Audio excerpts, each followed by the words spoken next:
আমাদের এই চ্যানেলে কিন্তু আমরা অসংখ্য ব্যাটারি প্যাক তৈরি করেছি এবং সেই সমস্ত ব্যাটারি প্যাক তৈরিতে আমি কিন্তু স্পট ওয়েল্ডিং ব্যবহার করেছি। এই সময় কিন্তু আপনারা জানতে চেয়েছিলেন যে ভাই আপনি কোন ধরনের স্পট ওয়েল্ডিং ব্যবহার করেন বা কোন ধরনের স্পট ওয়েল্ডিং 18650 এই জাতীয় ব্যাটারি প্যাক তৈরিতে সবচেয়ে বেশি ভালো হয়, সেই সমস্ত বিষয় নিয়ে হচ্ছে আমাদের এই ভিডিওটি। আমরা এই ভিডিওটির সাহায্যে একটি ডিআইওয়াই স্পট ওয়েল্ডিং সম্পর্কে জানবো। শুধু এর পূর্বে আমি অন্য একটি স্পট ওয়েল্ডিং ব্যবহার করতাম, এই যে এইটা আপনারা অনেক ভিডিওতে দেখেছেন যে আমি এই স্পট ওয়েল্ডিংটি ব্যবহার করেছি। তবে এই স্পট ওয়েল্ডিং থেকে আমার কাছে যে স্পট ওয়েল্ডিংটি বর্তমানে আছে এটা বেশ পাওয়ারফুল এবং কাজের। তো এই কারণে আমরা এই প্রোডাক্টটি কিভাবে অ্যাসেম্বলি করতে হয়, কিভাবে ব্যবহার করতে হয়, আপনি কোন ব্যাটারির সাথে ব্যবহার করলে ভালো রেজাল্ট পাবেন বা কত মানের ব্যাটারির সাথে আপনি ব্যবহার করতে পারবেন, সর্বনিম্ন বা সর্বোচ্চ কত এম্পিয়ারের ব্যাটারি হতে হবে, সেই সমস্ত ডিটেল সহকারে আমরা প্র্যাকটিক্যালি শিখবো এই ডিভাইসটাকে কিভাবে অ্যাসেম্বলি এবং ব্যবহার করতে হয়। অতএব বুঝতেই পারছেন প্রিয় ভাইদের জন্য প্রিয় ভিডিও নিয়ে আসছি, তাই প্রিয় ভাইদেরকে বলবো 300টি লাইকের মাইল ফলক দিচ্ছি, ইনশাল্লাহ আপনারা এটা খুব দ্রুত পূরণ করে দিবে। তো চলুন আর কথা না বাড়িয়ে ভিডিওটি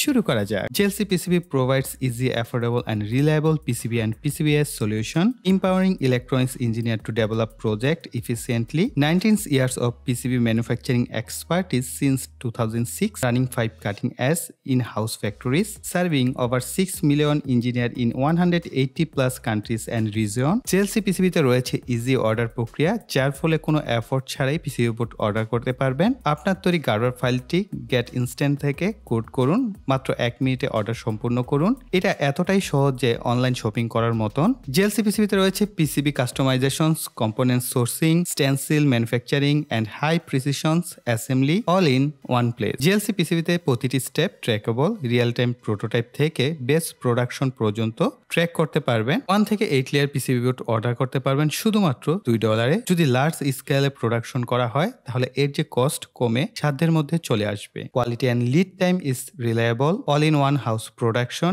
ensuring quality stability and strict quality control in every process, rapid turnaround, lightning fast PCB production in just 24 hours.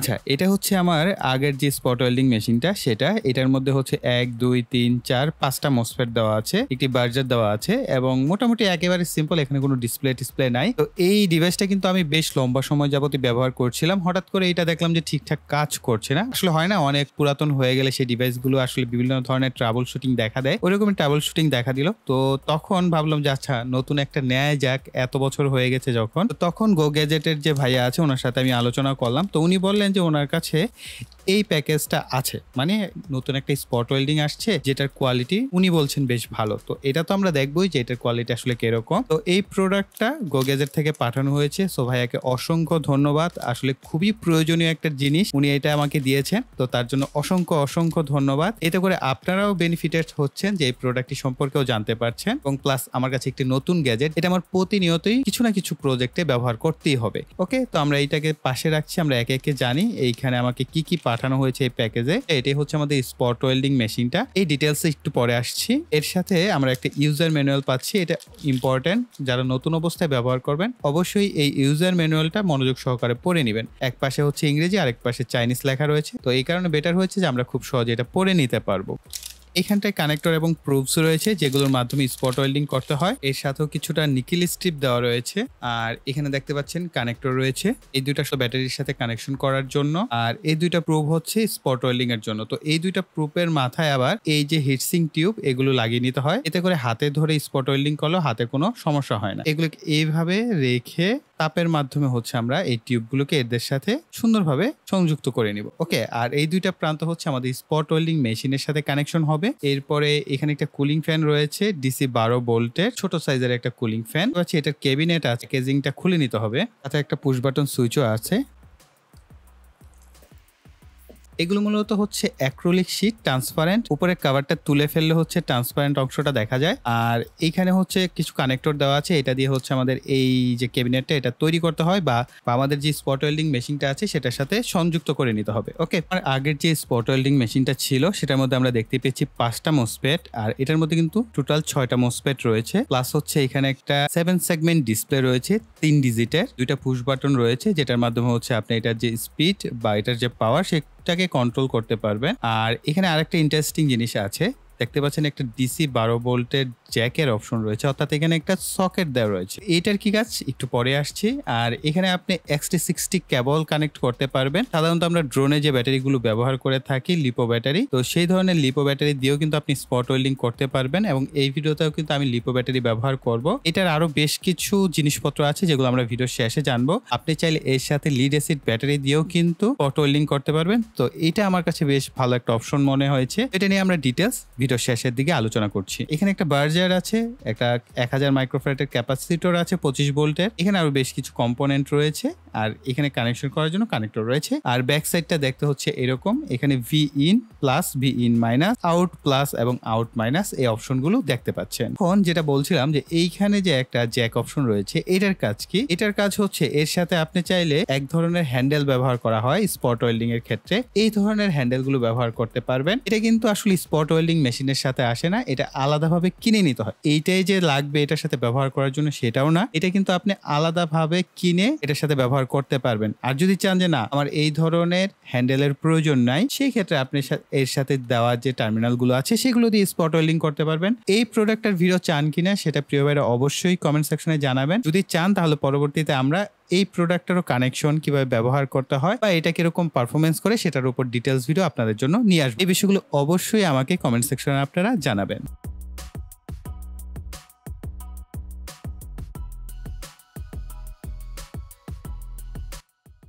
এর আউট প্লাসের সাথে হচ্ছে লাল প্রুফ আর আউট মাইনাসের সাথে কালো প্রুফটিকে আমরা কানেকশন করে নিব।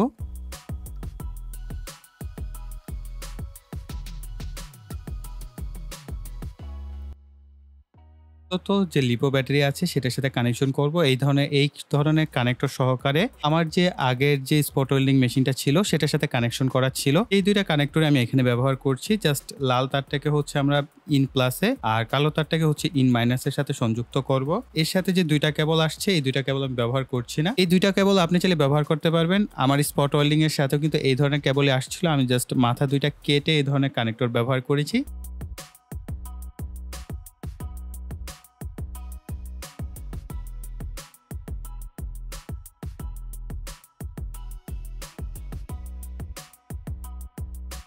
এটার যে স্ক্রুগুলো আছে এগুলো খুলে নিব।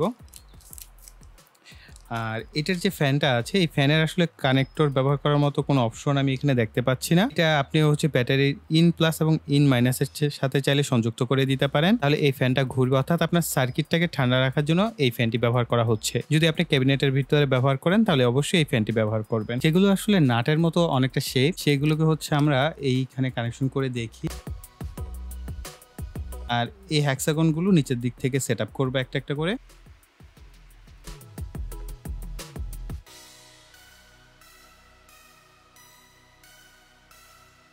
কুলিং ফ্যানটাকে মূলত এটার সাথে এইভাবে কানেকশন করতে হবে। এখন এটাকে দুইভাবে কানেকশন করা যেতে পারে। একটা হচ্ছে আপনি চাইলে এটার ভিতরের বাতাসটাকে বাইরের দিকে দিতে পারেন অথবা বাইরের বাতাসটা ভিতরের দিকে দিতে পারেন। আপনার যেভাবে সুইটেবল মনে হয় আপনি কানেকশন করতে পারেন। এইখানে কোনো এই ছোট সাইডের স্ক্রু নাই যেগুলো আসলে এর সাথে লাগবে, কিন্তু যে স্ক্রুগুলো খুবই ছোট। তো আমার কাছে পূর্বের কেনা কিছু স্ক্রু ছিল, এখানে ব্যবহার করে নিচ্ছি।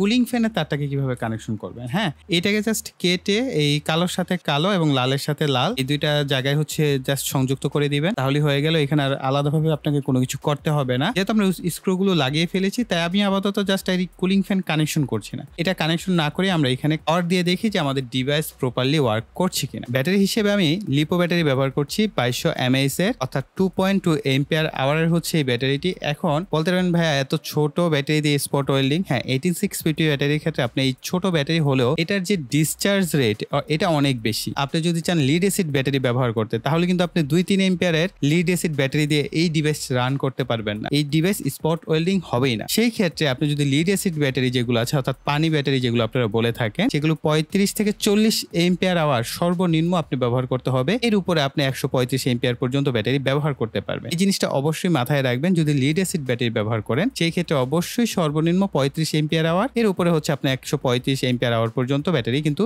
ব্যবহার করতে পারবেন। আর এই লিপো ব্যাটারিগুলোর ডিসচার্জ রেট অনেক বেশি হয়ে থাকে, এই কারণে এদের সাথে কিন্তু মোটা তার ব্যবহার করা হয়ে থাকে। দেখেন, তো অবশ্যই আপনি যদি ব্যাটারিতে কানেকশন করেন সিমিলার টাইপের, এর থেকে আরো মোটা তার ব্যবহার করতে হবে। যদি ডিস্টেন্স বেশি হয় তাহলে আরো বেশি মোটা তার ব্যবহার করতে হবে, আদারওয়াইজ কিন্তু আপনি বড় ব্যাটারি লাগানো সত্ত্বেও স্পট ওয়েল্ডিং হবে না। ওকে, আমরা এটাকে একটু কানেকশন করে দেখি আমাদের ডিসপ্লেতে কি দেখায়। ব্যাটারি কানেকশন করার পর এখানে দেখতে পাচ্ছেন 100 এবং 11.5। এখানে দুইটা বাটন রয়েছে, সুইচ 1 এবং সুইচ 2। আমরা চাইলে এখানে 100 যেটা আছে এটাকে কমাতে পারি। বাম পাশেটা যদি প্রেস করি তাহলে দেখতে পাচ্ছেন ডি এর ভ্যালু কমছে, আর যদি ডান পাশেটা প্রেস করি ডি এর ভ্যালু বাড়ছে। তো আমরা 30 দিয়ে দেখি কি হয়, আমাদের স্পট ওয়েল্ডিং হয় কিনা। এখানে পাতলা সাইজের নিকেল স্ট্রিপ নিয়েছি, যেগুলো আমি সাধারণত ব্যাটারিতে ব্যবহার করি।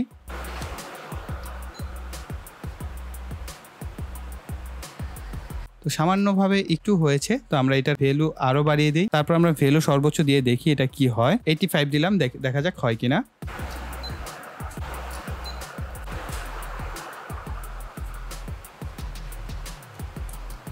হয়েছে, কিন্তু খুলে চলে আসছে। তো এটাকে আমরা 100% করি। এই ডিভাইসে মোটামুটি 3টা মোড রয়েছে। যদি আপনার P1 থাকে তাহলে হচ্ছে অর্ডিনারি পাওয়ার মোড, P2 থাকলে ইনহ্যান্স পাওয়ার মোড, P3 থাকলে সুপার পাওয়ার মোড। আমরা পুরো কাজগুলো বা পুরো টেস্টগুলো দেখিয়েছি অর্ডিনারি পাওয়ার মোডে। এই মোডগুলো চেঞ্জ করার জন্য এই যে সেটিংস বাটনগুলো আছে এগুলোকে লং প্রেস করে ধরে রাখলেই আপনি চাইলে এই মোডগুলোকে চেঞ্জ করতে পারবেন বা সেট আপ করতে পারবেন। এখন দেখতে পাচ্ছি বেশ শক্তপোক্তভাবেই কিন্তু আমাদের স্পট ওয়েল্ডিং হচ্ছে। হ্যাঁ, এই যে দেখেন বেশ ভালোভাবেই কিন্তু লেগে আছে। আরেকটা ব্যাটারিতে আমরা ট্রাই করে দেখি। এই যে দেখতে পাচ্ছেন এইখানে কিন্তু এখন খুব হেভি ভাবে লেগেছে। এই যে দেখতে পাচ্ছেন এই অংশটা আসলে ওইরকম শক্তভাবে না লাগলেও কয়েকটা স্পট ওয়েল্ডিং খুব শক্তভাবে লেগেছে। কিন্তু পরের বার যখন করলাম, আমি যেটা বলছিলাম, স্পট ওয়েল্ডিং কিছুটা সময় ব্যবহার করার পর এই প্রোবগুলো কিছুটা হিট হয়, আমি যেটা দেখেছি এতদিন কাজ করে। এরপরে ধীরে ধীরে কিন্তু এটা অল্প সময় আরো বেশি পরিমাণ কাজ করতে থাকে, অর্থাৎ স্পট ওয়েল্ডিংটা বেশি গভীর হতে থাকে। তো এখন দেখেন এখন কিন্তু এটা বেশ ভালোভাবেই লেগেছে। এই যে এখন কিন্তু নিকেল স্ট্রিপ কেটে চলে আসছে। এই যে দেখেন, আপনাকে ভালো মানের ব্যাটারি ব্যবহার করতে হবে। লিড অ্যাসিড ব্যাটারি আপনি যদি 40 এম্পিয়ারের ব্যবহার করতে পারেন, অর্থাৎ 40 বা 45 এম্পিয়ার আওয়ারে, তাহলে কিন্তু আপনি এটা দিয়ে চমৎকারভাবে প্রফেশনালি কাজ করতে পারবেন। এই যে দেখতে পাচ্ছেন স্পট ওয়েল্ডিং খুব সুন্দরভাবে হয়েছে এবং এটা কিন্তু বেশ মোটা একটা নিকেল স্ট্রিপ। যদি আমরা এত মোটা নিকেল স্ট্রিপ ব্যবহার করি না, তবে চাইলে ব্যবহার করতে পারবেন। তবে এই ধরনের ছোটখাটো ব্যাটারি ব্যবহার করা যাবে না, অর্থাৎ লিপো ব্যাটারি 2200 mAh এর না। আপনি সেই ক্ষেত্রে যদি লিড অ্যাসিড ব্যাটারি ব্যবহার করেন 45 এম্পিয়ার আওয়ারের সর্বনিম্ন, তাহলে আপনি কিন্তু এত কিছু করতে হবে না। আপনি জাস্ট একবার করে প্রুফটাকে ধরবেন আর দেখবেন চমৎকারভাবে স্পট ওয়েল্ডিং হয়ে গেছে। আমার কাছে এরকম মোটা তার নাই। যদি আমার কাছে এরকম মোটা তার থাকতো তাহলে আমি অবশ্যই সেটার সাথে কানেকশন করে স্পট ওয়েল্ডিংটা দেখাতাম। এখন যেহেতু আমার কাছে এরকম মোটা ওয়্যার নাই বা মোটা তার নাই, সেই ক্ষেত্রে আমি জাস্ট আমার আগের স্পট ওয়েল্ডিং কিন্তু এই ব্যাটারি দিয়েই চলেছে এতদিন। আপনারা যে ভিডিও দেখেছেন এটা দিয়েই চলেছে এবং এটাও কিন্তু এটা দিয়ে চলছে, এমন না যে চলছে না। এটা দিয়ে আপনি যদি কিছুটা সময় স্পট ওয়েল্ডিং করতে থাকেন, সুন্দরভাবে স্পট ওয়েল্ডিং হতে থাকবে এবং আমরা কিন্তু ব্যাটারির সাথে খুব সুন্দরভাবে স্পট ওয়েল্ডিং করতে পারছি। আপনি এটা দিয়েও পারবেন যদি আপনি খুব ছোটখাটো কাজ করেন। ধরেন আমার তো সবসময় কাজ করা হয় না, আমার দেখা যাচ্ছে যখন ভিডিও করতে হয় তখনই কিন্তু আমি এটা ব্যবহার করি। এক্ষেত্রে আমার এই একটা ব্যাটারি দিয়ে আমার মোটামুটি কাজ আলহামদুলিল্লাহ হয়ে যায়। এখন আপনি যদি প্রফেশনালি কাজ করতে চান যে না ভাই আমার তো অনেক বেশি ব্যাটারিতে স্পট ওয়েল্ডিং করতে হয়, আমার অনেক লম্বা সময় ব্যাকআপ দরকার, সেক্ষেত্রে অবশ্যই আপনারা বড় ব্যাটারি ব্যবহার করবেন। সেক্ষেত্রে আরো বেটার রেজাল্ট পাবেন। জয়, আমার কাছে এই প্রোডাক্টটি আসলে পার্সোনাল লুকিং এর দিক দিয়ে বেশ ভালো লেগেছে এবং প্রিমিয়াম লেগেছে। তো আমার কাছে এই ধরনের সার্কিট অর্থাৎ ডিআইওয়াই টাইপের যে সার্কিট গুলো হয়ে থাকে, একটু খোলামেলা চারদিক থেকে দেখা যায়, এই টাইপের হলে আসলে আমার কাছে ভালো লাগে বেশি। কারণ আমাদের কাছে ভালো লাগে বলা উচিত, কারণ আপনারা যারা ভিডিও দেখেন তাদের চয়েসটা আমার মতোই হয়ে থাকে। তারাও কিন্তু এরকম মডুল টাইপের জিনিস বা সার্কিট টাইপের জিনিসগুলোই পছন্দ করেন। যেমন ধরেন এর আগে আমরা পাওয়ার ব্যাংক তৈরি করেছিলাম নাথিং টাইপের। তো ওই ধরনের জিনিসপত্রতে আমাদের একটু বেশি অ্যাট্রাক্ট করে, বিশেষ করে যারা আমরা এই ধরনের ডিআইওয়াই কাজ করে থাকি। প্রিয় ভাইদের জন্য যেহেতু প্রিয় ভিডিও নিয়ে আসছি, তার জন্য প্রিয় ভাইদেরকে বলবো আপনারা যে 300টি লাইকের মাইল ফলক, ইনশাল্লাহ এটা আপনারা পূরণ করে দিবেন। আমি জানি আপনারা সবসময় পূরণ করে দেন, তার জন্য আপনাদেরকে অগ্রিম অসংখ্য অসংখ্য ধন্যবাদ। আর আপনারা প্রচুর কমেন্ট করবেন, ভিডিওগুলো একটু শেয়ার করবেন ফ্রেন্ড সার্কেলের সাথে, যাতে আমাদের সাবস্ক্রাইবার বেসটা খুব দ্রুত বড় হয় তার জন্য। আর যে সমস্ত প্রিয় ভাইরা এখনো চ্যানেলটিকে সাবস্ক্রাইব করেনি, তারা ভাই অনেক কিছু মিস করে যাচ্ছেন, তাদেরকে বলবো অবশ্যই চ্যানেলটিকে সাবস্ক্রাইব করে পাশে বেল বাটনটি অ্যাক্টিভ করে রাখবেন এরকম নিত্য নতুন ভিডিও নোটিফিকেশন সবার আগে পাওয়ার জন্য। সো এই বলে এখানে বিদায় নিব। সকালে ভালো থাকবেন, সুস্থ থাকবেন, টাটা।